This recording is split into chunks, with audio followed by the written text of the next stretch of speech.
जय श्री राधे। उपनिषद ज्ञान में आप सब भक्तों का स्वागत है। भक्तों,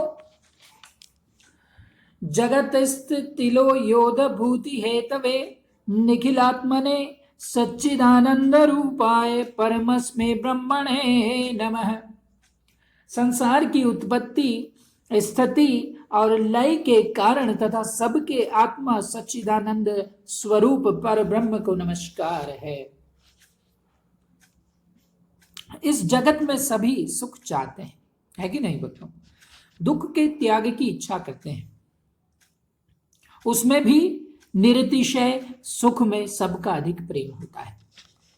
यद्यपि आधुनिक समय में जिस किसी प्रकार से भी की हुई इंद्रिय तृप्ति को ही वर्तमान जन्म की परम सफलता मानने वाले तथा इस इंद्रिय तृप्ति के साधनभूत विषयों के उपभोग में ही मन को लगाए रखने वाले मनुष्य उन विषयों की प्राप्ति कराने वाली अति महान धन राशि का किसी भी उपाय से अर्जन करना ही आत्यंतिक पुरुषार्थ समझते हैं और उससे बढ़कर दूसरी कोई वस्तु नहीं, ऐसा मानते हैं।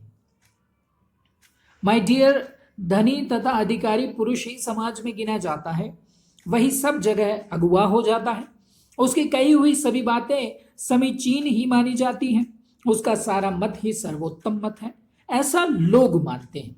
परंतु प्राचीन काल में हमारे महर्षिगण विषय भोग को अति तुच्छ समझते थे तथा उसके साधनभूत धन अधिकारी को तृण के समान मानकर आत्मज्ञान को ही सर्वोत्कृष्ट जान उसकी प्राप्ति के लिए ही निरंतर यत्न करते रहते थे। इस समय भी ऐसे अनेकों श्रेष्ठ पुरुष हैं जो आज भी उसी वेदादि शास्त्रानुमोदित महर्षियों के द्वारा संसेवित प्राचीनतम मार्ग का विशेष रूप से समादर करते हैं। महर्षि लोग लौकिक विषयों के विज्ञान की अपेक्षा परम पुरुषार्थ के साधन रूप परमार्थिक आत्मज्ञान को अत्यंत उत्कृष्ट मानते थे। इसी के द्वारा उन्होंने संपूर्ण स्वर्गादि लोकों पर विजय प्राप्त की थी और परम श्रेय अर्थात मुक्ति को प्राप्त किया था। अपनी उत्प्रेक्षा शक्ति, अत्यंत विवेकशील बुद्धि के द्वारा प्राप्त तेज से परम कल्याण के पथ पर जहां तक वे पहुंच सके थे, दूसरे लोग उसकी कल्पना करने में भी समर्थ नहीं हो सकते। इस बात को पाश्चात्य देशों के विद्वानों ने भी आश्चर्यचकित चित्त से मुत्कंठ हो स्वीकार किया है। भक्तों, इस प्रकार का आत्मज्ञान जनित गौरव जो हम भारतीयों को प्राप्त हो सका था, हमारे उपनिषद ग्रंथों के अनुशीलन से ही उपलब्ध हुआ था। भक्तों, यद्यपि वेदों के पूर्व कांड कर्म कांड में तथा वेदों का ही आश्रय लेकर चलने वाली दूसरी विद्याओं में भी आत्मस्वरूप और उसके नित्य तत्व आदि का वर्णन किया गया है तथा कर्म कांड की जो कुछ और जितनी भी प्रवृत्ति है वह सब आत्मा और उसकी नित्यता का अवलंबन लेकर ही है। तथापि वैदिक कर्मकांड आदि के द्वारा आत्मा के नित्य निरतिशय आनंदमय प्रकाशमय सर्वात्म रूपता का ज्ञान नहीं हो सकता। केवल आत्मा की नित्यता का प्रतिपादन करने मात्र से कर्मकांड का प्रयोजन सिद्ध हो जाता है। इसके सिवा आत्मा की सर्वात्मता और एकता का प्रतिपादन कर्मकांड के विरुद्ध भी पड़ता है। अतएव आत्मा के एकत्व का प्रतिपादन करना, भेद को औपाधिक बतलाना, जीवात्मा और परमात्मा में भी वास्तविक भेद का अभाव बतलाना, आत्मा की अखंड चिदानंदेक रूप स्वरूपता का अनुभव कराना आदि सब कुछ उपनिषदों का कार्य है। इसी में सारी उपनिषदों का विशेषतः ईशावास्य से लेकर केवल्य पर्यंत द्वादश उपनिषदों का परम तात्पर्य है।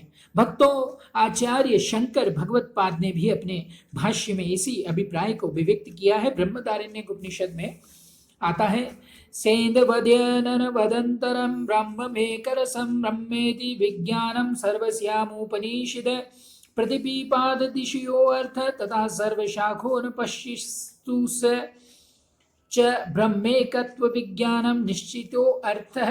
ब्रह्मदारण्यक उपनिषद के पहले खंड के चौथे अध्याय का 20वां श्लोक ये है। और मांडुक्य उपनिषद में भी आता है कि इष्टते च सर्वोपनिषदाम सर्वात्म मेक्य प्रतिपादकत्वम ब्रह्म नमक के डल के समान अंतर रहित व्यवधान शून्य अविच्छिन्न है।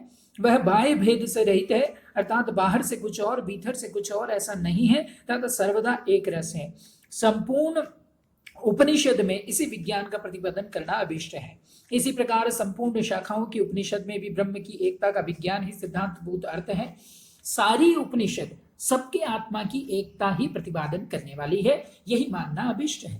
इस भाष्य पर विवर्ती लिखते हुए आनंद गिरी जी कहते हैं भक्तों कि उपक्रमोप संहारे करुप्यादिना सर्वासामुपनिषदाम सर्वेषु देहेषु आत्मैक्य प्रतिपादन परम पर पर परत्वमिष्टम।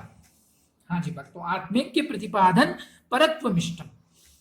क्या कह रहे हैं कि उपक्रमोपसंहारे, उपक्रम और उपसंहार की एक रूपता आदि तात्पर्य निर्णय के 6 हेतुओं को दृष्टि में रखते हुए यही मानना इष्ट है कि संपूर्ण उपनिषद में सब देहों में स्थित आत्मा की एकता का ही प्रतिपादन करने में तत्पर है।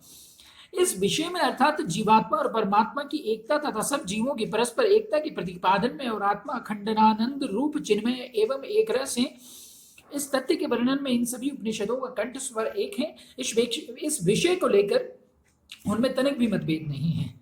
यह बात नीचे उद्धृत किए हुए वचनों से स्पष्ट जानी जा सकती है। ईश उपनिषद में 6वां श्लोक आता है कि यस्तु सर्वाणि भूतान्य मन्येवानुपश्यति सर्वभूतेषु चात्मानां ततो न विजुगुप्त से। जो सब भूतों का आत्मा में देखता है तथा सब भूतों में आत्मा को देखता है, वह सर्वात्मा भाव के दर्शन के कारण किसी से भी घृणा नहीं करता। केनोपनिषद में आता है यद्वाचानभ्युतिदम् येन वाग बुध्यते तदेव ब्रह्मं त्वं विद्धि नेदम यदि दमु पासते। केनोपनिषद के पहले अध्याय का 4वां श्लोक। जो वाणी के द्वारा अभिव्यक्त नहीं होता, जिसके द्वारा वाणी अभिव्यक्त होती है, उसे ही तुम ब्रह्म जानो। अज्ञानी जन जिस देश का अनादि से परिचिन्न वस्तु की उपासना करते हैं, ये ब्रह्म नहीं है। कठोपनिषद के 2 खंड के 2 अध्याय का 12वां श्लोक, जिसमें आता है एको वशी सर्वभूतांतरात्मा एकम रूपम बहुधा यह करोति तमातम स्ततम येनु पश्यन्ति धीरा स्तेषां सुखम शाश्वतम नेतरेषाम। जो एको वशी, जो एक सबको अपने वश में रखने वाला और सब प्राणियों का अंतरात्मा है, सर्वभूतांतरात्मा, तथा जो अपने एक रूप को ही नाना रूपों में व्यक्त करता है। एकम रूपम बहुधा यह करोति, अपनी बुद्धि में स्थित उस आत्मदेव को जो विवेकी पुरुष देखते हैं, तमात्म स्ततम येनु पश्यन्ति धीरा स्तेषां सुखम शाश्वतम नेतरेषाम। उन्हीं को शाश्वत सुख की प्राप्ति होती है, दूसरों को नहीं। भक्तों, अंगुष्ठ मात्र है पुरुषो ज्योतिर्वाधुमक है ईशानो भूत भव्य यस्य स एवाद्य स उश्व है। कठोपनिषद के 2 खंड के पहले अध्याय का 13वां श्लोक कि अंगुष्ठ मात्र, वह पुरुष अंगुष्ठ मात्र तथा धूम विहीन ज्योति के समान है। वह जो कुछ हुआ है तथा होने वाला है, सबका शासक है, वही आज है और वही कल भी रहेगा। प्रश्नोपनिषद का 4 अध्याय का 10वां श्लोक है, जिसके अंदर आता है परमे वाक्षरम प्रतिपद्यते स यो हवे तदच्छाय म शरीरम लोहितम शुभ्रमक्षरम वेदयेत यस्तु सौम्य स सर्वज्ञ सर्वो भवति। हे सौम्य, वह जो निश्चय पूर्वक उस तमोविहीन शरीर रहित लोहित आदि गुणों से शून्य शुद्ध एवं अविनाशी पुरुष आत्मा को जानता है, वह उस परम अक्षर ब्रह्म को ही प्राप्त होता है। वह सर्वज्ञ और सर्वरूप हो जाता है। हिरण्यमये परे कोशीम, मुंडक उपनिषद के 2 खंड के 2 अध्याय का 9वां श्लोक है भक्तों की हिरण्यमये परे कोशे विरजम ब्रह्म निष्कलम यच्छृंभु ज्योतिषाम ज्योतिष्ध्य दात्म विदो विदुः। वह निर्मल तथा निष्कल अवयव रहित ब्रह्म हिरण्यमय ज्योतिर्मय परम कोश में स्थित है। वह शुद्ध तथा समस्त ज्योतिर्मय पदार्थ का ही प्रकाशक है और वही परम तत्व है जिसे आत्मज्ञानी जानते हैं। मांडुक्य उपनिषद के 7वां श्लोक आता है कि नान्तः प्रज्ञम न बहिष्प्रज्ञम नोवयतः प्रज्ञम न प्रज्ञानगणम न प्रज्ञम नाप्रज्ञम अदृष्टमय व्यवहार्य महाग्राह्य लक्षणम चिंत्य मव्य उपदेश मेकात्म प्रत्यय सारम प्रपश्य पोषिणम शांतम शिवं देत्वम चतुर्थम मन्यते से आत्म सविज्ञ। वह अंत प्रज्ञ अर्थात तेजस स्वरूप नहीं है, बही प्रज्ञ अर्थात विश्व रूप भी नहीं है, अंतर रही प्रज्ञ अर्थात जागृत और स्वप्न की अंतराल अवस्था भी नहीं है, प्रज्ञान गण अर्थात सुषुप्त अवस्था रूप भी नहीं है, प्रज्ञ अर्थात एक साथ सब विषयों का प्रज्ञता नीरा चेतन रूप नहीं है, अप्रज्ञ अर्थात अचेतन रूप भी नहीं है, वह दृष्टि का विषय नहीं, व्यवहार का विषय नहीं, उसी हाथों द्वारा ग्रहण नहीं किया जा सकता, उसकी परिभाषा नहीं हो सकती, वह अचिंत्य है, अनिवर्चनीय है, जागृत आदि सभी अवस्थाओं में एकात्म प्रत्यय रूप है, प्रपंचकृत धर्मों का वह अभाव है, वह शांत है, वह शिव है, अद्वैत है। ऐसे उस परम तत्व को ज्ञानी जन परमात्मा का चतुर्थ पाद मानते हैं। वही आत्मा है, वही जानने योग्य है। तैत्तरीय उपनिषद के दूसरे खंड के 8वें श्लोक का 8वें खंड का 5वां श्लोक है भक्तों। माफ कीजिएगा, तैत्तरीय उपनिषद के दूसरे खंड के 8वां अध्याय का 5वां श्लोक में पढ़ने जा रहा हूं। उसके अंदर आता है कि स यश्चायम पुरुषे यश्च सावदित्य से एक है। वह जो यह पुरुष में पंचकोशात्मक देह में है, वह जो आदित्य में है, वह एक है। तैत्तरीय उपनिषद की तीसरे अध्याय का 3रा श्लोक, यत्ति केजिदम प्राणी जंगम च पतत्री च यच्च स्थावरम सर्वम तत्र ज्ञानेत्रम प्रज्ञाने प्रतिष्ठम प्रज्ञानेत्रो लोकः प्रज्ञा प्रतिष्ठा प्रज्ञानम ब्रह्म है। जो कुछ यह जंगम जीव समुदाय है, जो पक्षी है, जो यह स्थावर जगत है, वह प्रज्ञान नेत्र है, अर्थात प्रज्ञा में दृष्ट होता है, प्रज्ञान में ही प्रतिष्ठित है। लोक प्रज्ञा नेत्र और प्रज्ञा ही उसकी प्रतिष्ठा है, प्रज्ञान ही ब्रह्म है।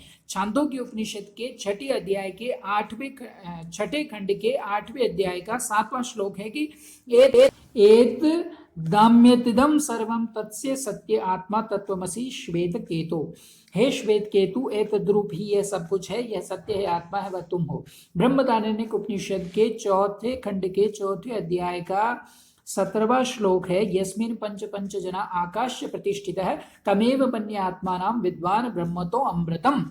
और ब्रह्मदारण्यक उपनिषद के दूसरे खंड के 5वें अध्याय का 19वां श्लोक, दैट इज तदेतद ब्रह्म पूर्व मन परम अंतरम बाह्यम आत्मा ब्रह्म सर्वानुभूः, जिसमें 5 पंचजन गंधर्व पितर देवता असुर राक्षस अथवा ब्रह्मणादि वर्ण निषाद तथा अव्याकृत प्रकाश प्रतिष्ठित है, उस आत्मा को ही मैं अमृत ब्रह्म मानता हूँ। उस ब्रह्म को जानने वाला मैं अमृत ही हूँ। वह यह ब्रह्म पूर्व और अपर कारण और कार्य से रहित है, अंतर विजातीय द्रव्य से शून्य और अबाह्य है। यह आत्मा ही सबका अनुभव कराने वाली ब्रह्म है। श्वेताश्वर उपनिषद में आता है, निष्कलम निष्क्रिय शांतम निर्वध्यम निर्जनम अमृतस्य परः सेतुम दग्धेन धन मिवान्नलम। और श्वेताश्वर उपनिषद में भी आता है 6ठे अध्याय का 12वां श्लोक है, तमास्ततम येनु पश्यन्ति धीरास्तेषां सुखम शाश्वतम नेतरेषाम। जो कला अर्थात अभय रहते, निष्क्रिय है, शांत, निर्दोष और निर्लेप, जो अमृत का सर्वोत्तम सेतु और जिसका ईंधन जल चुका है, उस धूमादि शून्य अग्नि के समान दीप्तिमान है, उसको जो धीर अपने आत्मा में स्थित देखते हैं, उन्हें को शाश्वत सुख की प्राप्ति होती है, दूसरों को नहीं। भक्तों, अगला उपदेश ज्ञान हम आगे सुनेंगे। आज के लिए आपका बहुत बहुत धन्यवाद। सदैव हरि नाम स्मरण करते रहिए भक्तों।